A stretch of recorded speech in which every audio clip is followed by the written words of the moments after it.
Our next speaker is Rich Kostecke, is a conservation and science specialist for Hill Country Conservancy.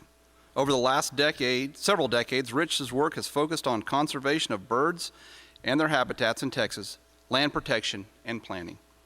Rich?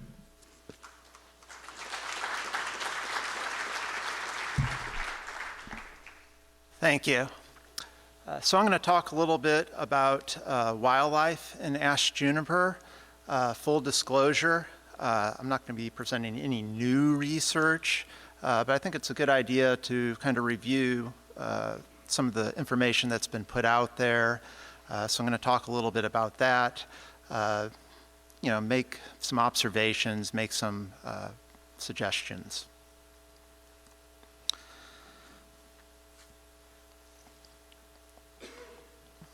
So I think a good starting place is Wildlife Management 101. What is habitat? Habitat components include food, water, cover, and space. Space being a larger area, a home range where they can meet their life history needs. So does juniper provide habitat? Yes. There is a lot of animals that utilize juniper as a habitat. A really important thing to state, it's obvious, or it should be obvious, is that habitat is species specific. So juniper as a habitat may benefit some species, other species may not be able to utilize it.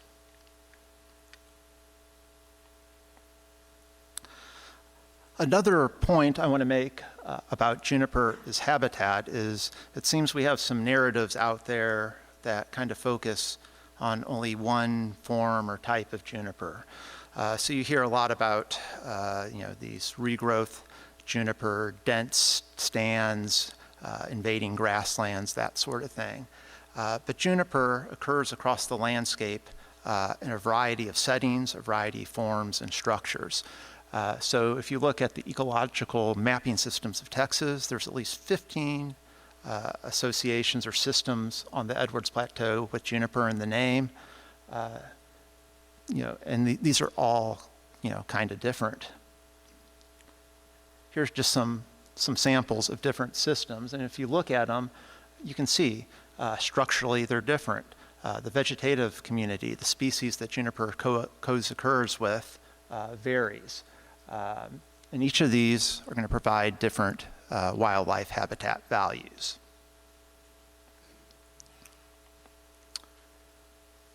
So perceptions of Ashe juniper as habitat. So one of the first things I did is jumped into the literature just to kind of see what's been said in the past, including going back to proceedings from past juniper symposiums. And by far, most of the perceptions of juniper as habitat for wildlife seem to be negative. But there's some themes here that keep popping out when I was reading those perceptions. So often they're talking about increasing density of juniper, dense junipers. You're talking about, again, the regrowth, the bushy, pioneering, encroaching type junipers. Inevitably, it's within a grassland context that this is woody plants taking over a grassland. They also mention that it just has poor nutritive, poor forage value. Another observation that I made, and I have wildlife in quotes, because if you go back to a lot of those studies, by wildlife, even if they're talking about it in the plural, it's typically white-tailed deer. They're not talking about a wide range of species here. They're talking about one species that there's a lot of interest in. Again, and there's also stuff out there that, these dense stands of juniper suppress forbs, suppress insects, and other things that could help make up good wildlife or endangered species habitat. The aesthetic value of these habitats is often also mentioned, and that they kind of suppress biodiversity. There is some positive perspectives out there, particularly if you look at some of those historic accounts. The lower density, more mature, old growth juniper is kind of acknowledged as providing habitat, food, cover, water, other resources for a variety of wildlife. If you certainly look into those historical accounts, they often comment on the wildlife that these systems had. And there's even a bunch of species that used to occur in those habitats that are no longer with us. Things like bear, passenger pigeons, jaguar.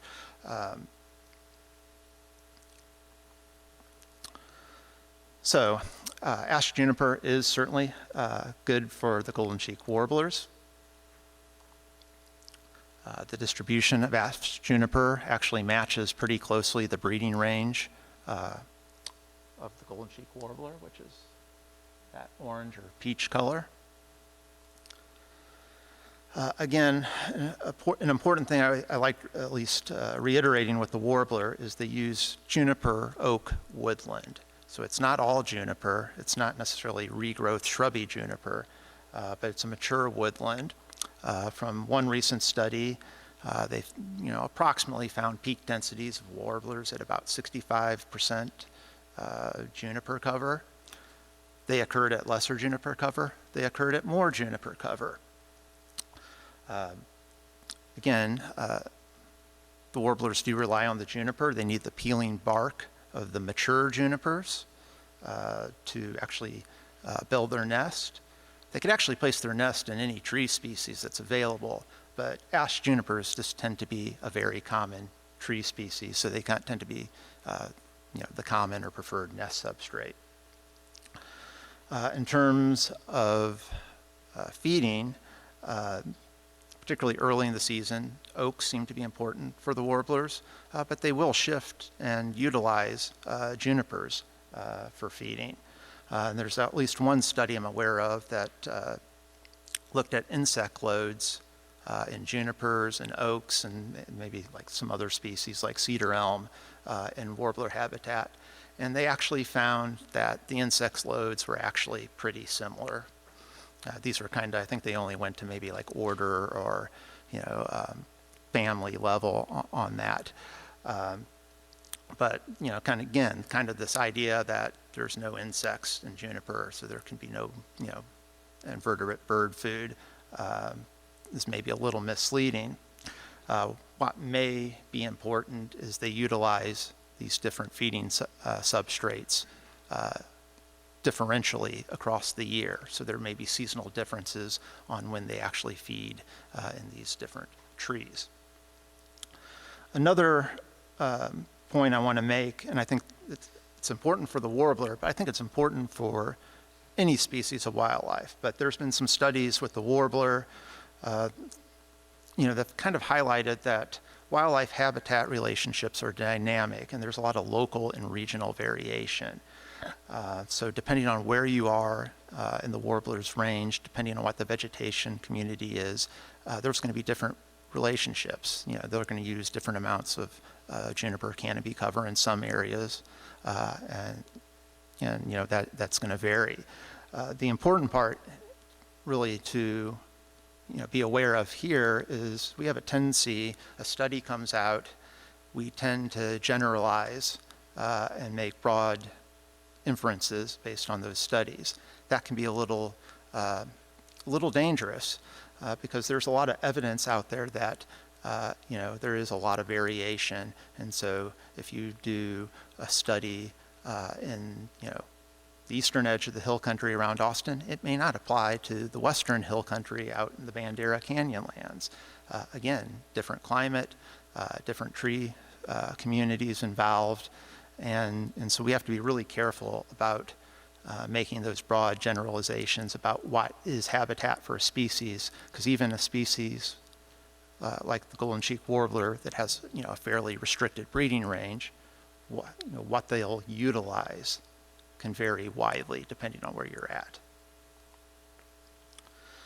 There are some other what I'd call juniper obligates, mostly Lepidoptera, butterflies, and moths. These are species that juniper is actually the host plant. So the eggs are laid on juniper, the caterpillars will develop on the juniper. it's one part of their life cycle. They have other parts of the life cycle, but if you didn't have the juniper, you wouldn't have these species. A wide variety of mammals will actually utilize juniper, despite a lot of the early, kind of assessments that juniper was, low nutrition, certainly poor forage is out there a lot. In terms of a lot of the mammals, the berries are pretty much readily consumed by pretty much all our native hill country Edwards Plateau mammals, as well as livestock. Birds certainly use the berries, and as I mentioned with the golden cheek warbler, they're also utilizing insects in those habitats. And there's just a lot of facultative use of juniper is cover as part of their home ranges. One interesting study that I want to point out was in Oklahoma, and they were dealing with Ashe juniper, but also other junipers. It was on wintering birds, and it was in relation to juniper cover. And basically what they found is there was variable responses depending on the species to juniper cover. So you had some species, the more juniper, the better. Some species, the less juniper, the better. Other species with more complex relationships where they peaked at moderate densities but were less abundant at low or high densities. What I like about this study is it's multiple species. It's actually getting at the community, not a single species approach. And we don't have a lot of this sort of data. To be fair, there has been some negative responses. On the western Edwards Plateau, the relict Montezuma quail seem to select against juniper. Not surprising, they're kind of a grassland species. Black-cap vireos, a study on Fort Hood showed that they selected against dense juniper. Fair enough, but again, vegetation varies widely across the range, and then there is some parts of the vireo's range where junipers are an essential, very important part of the habitat. And the wildlife of most of those early studies, they will use juniper. It's a big part of their diet. The key point there, after some of the initial negative assessments, that there has been some researchers out there that actually said maybe some of those assessments were a little too harsh with new methodologies and stuff. Maybe we'd find that it's not as poor of a food as we think. But one thing that really jumped out at me is it can be really seasonally important. Food varies across the year, the availability of food. And so there may be, even if it's not a great food source, there may be critical times that it's the bridge to get you from one food source to another. So the state of our knowledge about wildlife and juniper. So the impact of juniper, its management, is only well understood for a subset of species. I think we need to acknowledge that. And I have well understood in quotes because I think that's being generous, that there is a lot more research we could really be doing to figure out these wildlife habitat dynamics. The species that we tend to have information on are economically important species like white-tailed deer, livestock, endangered species like the golden cheek warbler, and then there's been kind of this focus on the shrub grassland species and negative impacts. Other species, taxonomic groups, guilds, we know a lot less on. So, for example, reptiles, terrestrial invertebrates, we probably don't have a good idea of what's going on with those groups. And for all the focus on grassland species, there is a suite of woodland forest species that we don't tend to talk about that may benefit from this. Again, there's few community level studies, so few studies looking at multiple species where you can actually evaluate the trade-offs of your management actions. Lack of quantitative baselines just in general to kind of know where you started and to really make comparisons. And I'll mention that also density can be a misleading indicator of habitat quality for species. So most of these things are looking at abundance or density. the true measure of habitat quality is fitness, which is reproductive success and survival. So it's just some basic considerations. This may seem pretty obvious, but again, I think it's worth stating that the use and value of juniper is species specific. So it depends on what wildlife species you're looking at. And it's also, I think, fair to note that we tend to value some wildlife species more than others. So the important thing here is, don't use kind of the royal we with wildlife species and whether it's negative or positive when you're only talking about particular species. Again, the use and value of juniper really depends on the amount of juniper that's there, the form and structure of that juniper, and so we have to take that into account as well. And totally, all righty.